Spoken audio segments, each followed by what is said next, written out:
couple weekends ago on a Saturday night at 11 o'clock, I met the patrol sergeant at the government center, and we just walked.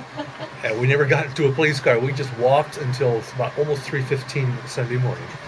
And we went from Legends to Top Shots and Kathy's Pub and Big Brad's and Dooley's and the Loop. I didn't know the Loop had a bar. A couple times we had to run back to Legends, and I say that because the officers had earpieces, and so they heard the radio and I didn't hear it.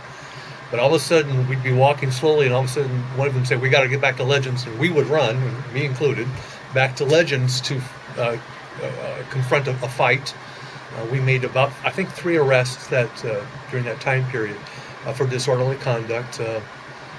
And the 2 officer set that I was with were on a special patrol unit. That's all they did. They were responsible for the downtown.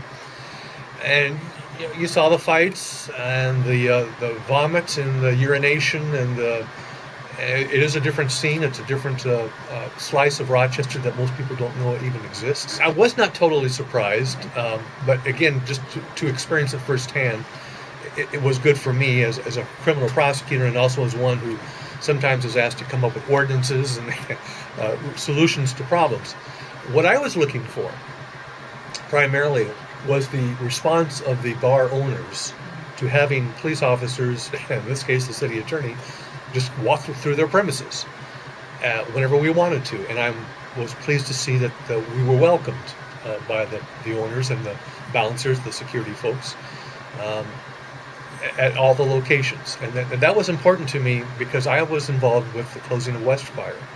Westfire Grill several years ago had problems in that they not only didn't cooperate with law enforcement, they made it clear to their staff that law enforcement should never be called to come out in response to a problem, and that only increased the severity of the problems.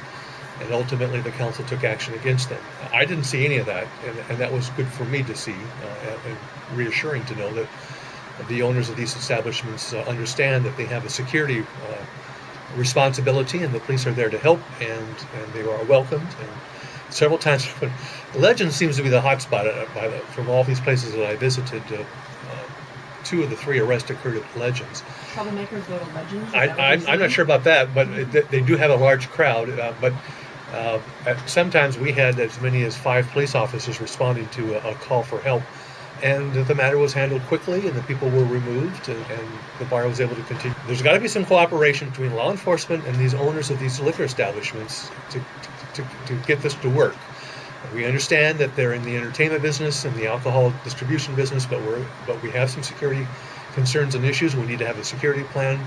I saw plenty of on-site security by these establishments, especially at Legends. And I saw them work very well to go through the crowd, identify problems, and call help when help was needed. And from my viewpoint, that's a good. The officers told me that there's a regular crowd there, and they converse. Yeah. They talk with one another, and the conversation will be initiated either by the customer or by the officer. In fact, one officer told me some guy came up to him once and said, "Hey, how are you doing? Remember me? You arrested me last week." And I just wanted to thank you, and I was hoping things are well. So they're very friendly and very interactive, and I don't get the sense of danger or a threat to one's personal security as I walk around. Another point is, going back to taxi cabs, at 2 o'clock when the bars let out, and this is what really concerns the officers, you have a large group of people,